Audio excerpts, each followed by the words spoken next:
I'm Roy Nix with AGCP. I founded the AGCP for club fitters and club makers. I'm here with my friend Eric Hogge. PGA member, certified PGA member, actually worked for the PGA of America in South Florida. And we're here to tell you a little bit about the PGA and the AGCP and how we're going to try and cooperate to make everybody better. Roy, it's been my experience in some of the programs that we're actually trying to implement down at the PGA is trying to combine many disciplines within player development. And to me, the major three heads of that player development would be golf instruction, club performance, and physical fitness. And from my personal experience and from others that I respect, the reason that players have not improved their handicap in the last number of years to me is that we do not have a coordinated effort between those three disciplines. I may be teaching one direction, you may be fitting a different direction, and both of us may be not taking into consideration the physical attributes, the physical capabilities of our students. And I think if we can combine those three heads, I think we have a fighting chance to make better players of all of us. I think you're right, Eric. I found it, and I have to tell you ahead of time that I started out where Eric is a PGA. As a golf professional. I was professional at 2 golf courses, and had to get out of golf because of a back problem for a number of years and came back in as a fitter. And as a fitter, I found that my experience in knowing the golf swing is essential in doing a proper job of fitting. I think too many people today don't realize maybe that a lot of things that you can notice in a golf swing will lead you to a proper fit before you ever get to a launch monitor or see the golfer, strike a golf ball.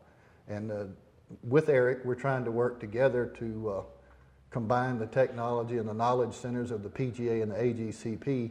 We come at it more from the side of fitting the golf club to your swing rather than fitting the swing to your golf club. And I think if you take that approach first and you have clubs that fit, then when you go see Eric for lessons, you've got an instrument that you can actually use to your best advantage, and Eric can do the best job he can of teaching.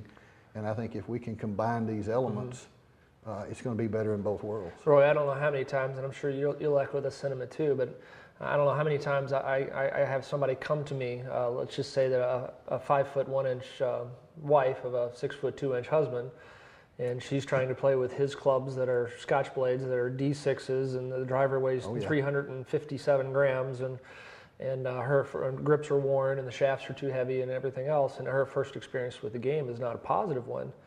And in this competitive environment, this competitive economy that we have right now, we need all the players we can get. And so many of my students' first taste of the game is too difficult, it's not fun, it's too hard, it's too expensive, I don't like it. And I think we're losing too many people right at the entry gate. Would you agree with that? Yeah, I think so, and I think that a lot of what we do today is made more complicated than it needs to be. Fitting a golf club is nothing more than, well, can you shake hands? Sometimes, yeah. And we had no problem getting our hands palm to palm and in the right place to shake hands. And I see a golf swing very similar, that all you're trying to do is get the palm of your hand parallel with the club face and put that club face in the direction of the target. And I found that if I get the golf club the right length, the right weight, balanced properly from head to top of the shaft, or what many people refer to as swing weight or MOI. Sure. Once you get all these elements working the way they should for each individual, they have a much better chance of getting everything square at the bottom and hitting straighter shots. And that in itself, without lessons, sometimes can create a dramatic improvement in their golf game. Oh, I agree. And so many of my students come to me with clubs that are misfit, and it's amazing to me how much the actual physical golf club, the club instrument itself, becomes a training aid, either for good or for evil, sometimes a little bit of both. But again, if we can get the club that fits the body, the club that fits the swing style, then my job becomes a lot easier. And obviously, as we work together from instruction and club fitting, and really club performance, I kind of like that term because it's not just fitting, it's also the way the clubs are performing. But if we can get those two disciplines to work, obviously that's exponentially going to make the player stay in the game longer, play more golf, have more fun. That's really, at the end of the day, what we're after is that we want our players to have more fun. Oh, without a doubt. I had the, I guess he's the liaison officer with the British here at Fort Benning, came in for a fitting. And he was a football player, what we call soccer here in the States. And he had always been a good athlete, but he simply could not master the golf game. and his clubs were so misfit, there's no way he could swing them. Sure.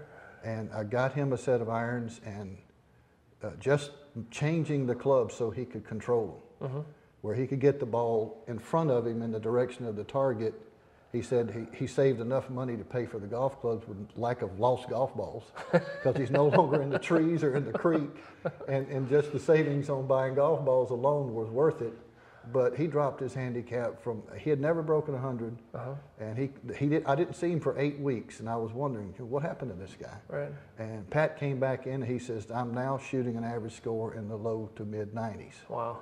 And he said, now I want the rest of the set, because he only bought the irons to begin with because of the expense. Right. And now that he's got his game down, and he says, yeah, I can control the ball, and I feel like I can get better at this game. I want the driver, I want the fairway woods, the hybrids and the wedges, and now fix my putter. So sometimes if a guy's misfit badly enough, simply fitting his clubs is a dramatic improvement. Oh, absolutely. And when I get him from, say, 110 down to the mid-90s, now he's ready to go see you, right, and perfect his golf swing so right, that he can bring it down to maybe the mid-80s or better. Sure. And that's what we're working for, the AGCP and the PGA. Between us, we have enough knowledge to know what you as a golfer needs so that we can make you a better golfer so you can enjoy the game more, and that's what we're working towards.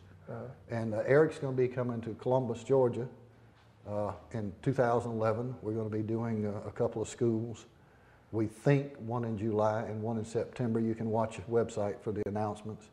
And Eric is going to teach how to relate the golf club and the golf swing so that people can learn how to manage the two together. And what was the terms you used earlier? The different disciplines of player development. The different disciplines. Eric's more educated than I am, obviously. I don't know about that. But. Well, we can debate it. But anyway, check with the AGCP. We're at agcpgolf.com. If you want an AGCP fitter, you can go to, I believe it's agcplocator.com, or you can go from the main website.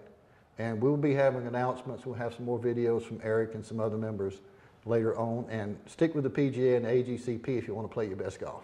That's great, Roy. Thank you very much. Thank you. Appreciate it, Eric. Yeah.